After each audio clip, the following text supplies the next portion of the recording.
Hello mga kabibig! Welcome back sa ating bagong YouTube channel. Ito ang pinakamaingay na YouTuber sa balat ng YouTube. Ako si Kabibig Maglabag-labag na ta. With evidence. O ito kabibig ha. Si Kapunan. Talo na naman kay Atty. Ferrer. Naku!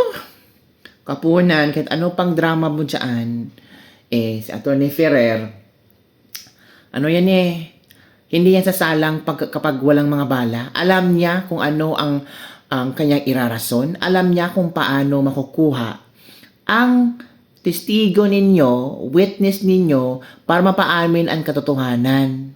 'Di ba? Napanood niyo ba kabibig? Ang Kapunan versus Atty. Ferrer? Ay nako, dodogo ang ilong ni Kapunan. Panoorin niyo kabibig ha.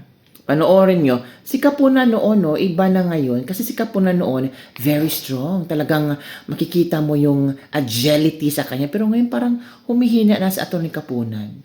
Parang sasabihin natin na parang, hindi naman ibig sabihin na hindi siya matalino, hindi siya magaling. Pero iba talaga pag ang kanyang kaharap ay isang young, vibrant, intelligent na si Atty. Ferrer.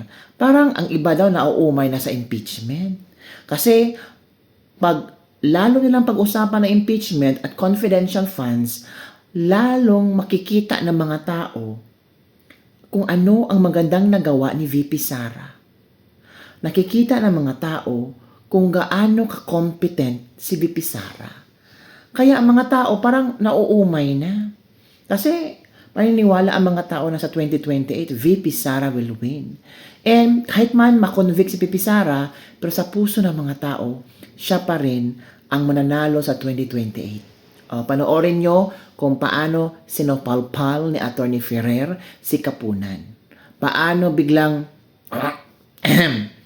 nagregla si Kapunan. Watch this video. We are here in open court to establish the competence. So kahit pagamitin ho namin yung exhibit namin, kung hindi naman ho competent yung witness nyo to identify those exhibits, it will still be a waste of time. It will be useless. Your Honor, please, can I just make a brief manifestation? Yes, Attorney Kapunan. While really, indeed, Section 7, Rule 130 is applicable, may we note that this summary, Your Honor, is being used to establish the rulings. The provision says when the facts sought to be established is only the general result of the whole. So that summary will just establish the fact that these were the very same documents given by the defense counsel to the COA, Your Honor. And that these were the very same documents or ARs used by the COA in coming out with the respective issuances that they did. Yes, to include Your the Honor. And AOMs, so the notices of therefore, suspension, and the notice of disallowance. if we can get that because we don't want to be held in ambush with subsequent witnesses who will use some portions of this acknowledgement receipts for subsequent witnesses, Your Honor, who we have subpoenaed for this impeachment proceedings, Your Honor. They might say, and I don't want to speculate, or I don't want to, anyway, ghosting ba yun? I don't want to anticipate the strategy, but we will have subsequent witnesses who will testify to specific acknowledgement receipts, Your Honor. And they might say, you did not identify them, you only identified the summaries. So, Your Honor, if we can get a stipulation now from counsel for the defense that when a acknowledgement receipt is presented through another witness, Your Honor, they will not object because precisely they stipulated that the summary. Counsel, again, let's abbreviate the proceedings. That's always subject to cross. Subject if you to present cross, a document and their copy says otherwise, then they can confront the witnesses during cross-examination as to the difference of that document. But if not, then I guess they will skip crossing the witness on that point. As an implied admission that indeed the document she based it on or the document she testified on is indeed the same copy as what they do. But by that time, counsel, we will have a copy already of both documents and the court can In make fact, the appropriate ruling at the appropriate time. One last, Your Honor. Yes, Attorney Kapunan. Attorney Lorna. We would have preempted. We would have saved this honorable court considerable time. If they just agreed to use their documents, we don't need even this clerk of court, even the presiding officer, even the honorable judges don't need to make comparison. We are amenable to use the defense exhibits, Your Honor. Attorney May I- Lorna? Because these exhibits, Your Honor. Attorney Lorna, the chair considered that too when you made that manifestation. However, as I said, given the fact that we don't have a copy, I guess you don't have a copy too of their exhibits. So they Can would I have to sift through each and every exhibit marked with their own marking to look for, let's say, a particular name in the AR. So once we get the copy, we will furnish you with a copy. And you can use that copy if you wish at the appropriate time as well. So asking for a copy will solve many issues, Attorney Lorna. Attorney Christine, yes, you want to... quick reply, Your Honor. Actually, it doesn't matter if they will use our own exhibits, Your Honor. It doesn't even make their witness competent. That is why we are here in open court to establish the competence. So kahit pagamitin ho namin yung exhibit namin, kung hindi naman ho competent yung witness nyo to identify those exhibits, it will still be a waste of time. It will be useless. Thank you for that, counsel. Let's now move on. Before we go into that, Your Honor, please, presiding officer, this witness alluded or has testified that there was a Committee on Good Government and Public Accountability, CGGPA hearing. Kailan to? November 2024 po. Yes. For the understanding and appreciation of this honorable court, this was subject of a motion for judicial notice of the prosecution and the transcripts of that hearing as to its actual occurrence, as to what transpired, Your Honor, have been subject of judicial notice. Your Honor, Mr. Witness, Madam Witness, sinabi mo na nag-testify si Miss Gina Acosta. Nandun ka ba sa hearing na yon? Yes po, nandun po ako sa hearing na yon. Bakit ka nandun sa hearing na yon?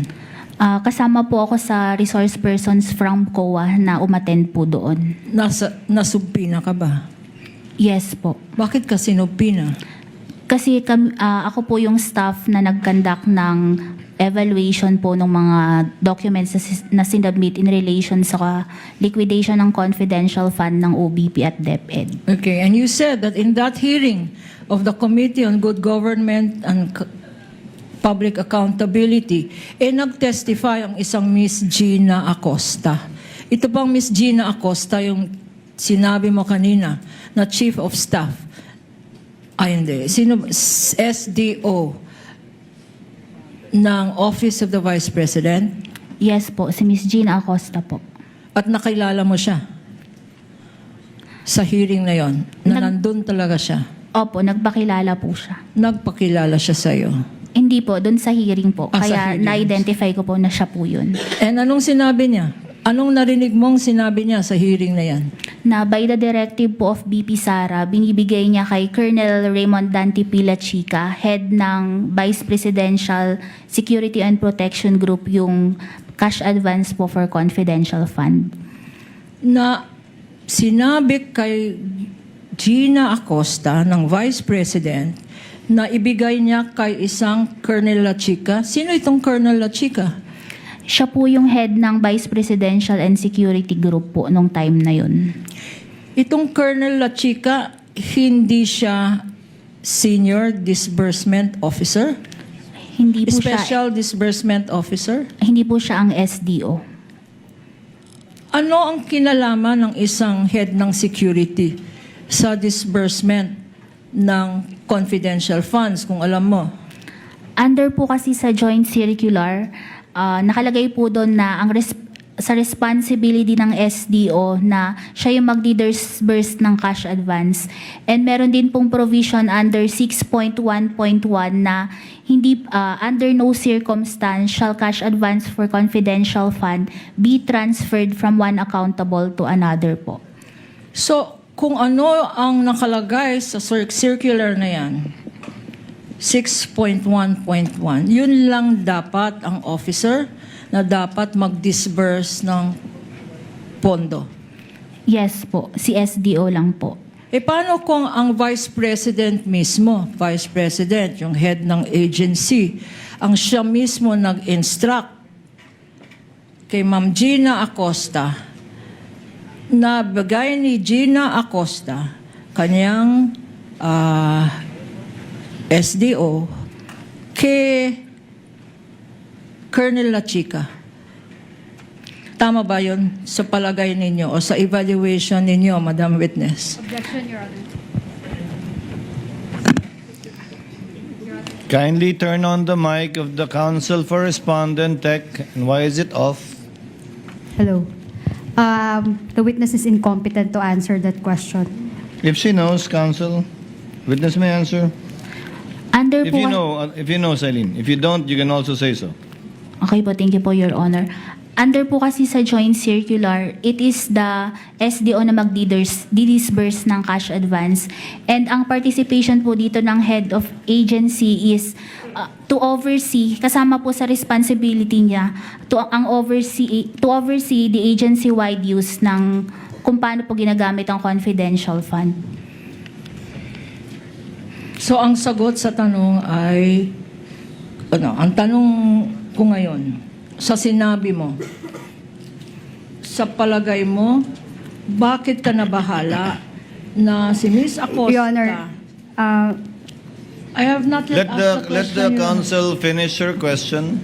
Counsel for respondent. Why does it concern you, as you stated, that Miss Acosta admitted to transferring the confidential funds Your Honor, please. to Colonel La Chica? Are you done, Attorney Kapunan? Yes, Your Honor. Yes, counsel for Your Honor, respondent. the witness did not say that she was concerned about it. So that's a leading question. Misleading, sorry. Kindly reform, counsel. You already established that the witness heard Gina Acosta under oath testify that she was instructed by the Vice President to give the funds to What observation or significance did you draw from the admission by Ms. Acosta in this Committee on Good Government and Public Accountability hearing? What observation or significance did you draw personally from this admission? This is a direct violation po ng joint circular, specifically yung item 6.1.1 po. Again, 6.1.1. Are you familiar? Are you competent to testify on what 6.1.1 is? Yes po. Bakit? Kasi po, ang nakalagay dito is hindi po pwedeng ibigay ito ng SDO sa ibang officer po. Your Honor, please. counsel for respondent. The question is unresponsive, Your Honor. She was asked, why are you competent to testify on 6.1.1? The answer rather is unresponsive. Witness is directed to answer yes or no. If she is competent, she's going ahead of the horse. Yes po, kasi ang basis po ng audit namin is the joint circular. Okay. Attorney Kapunan, you may proceed.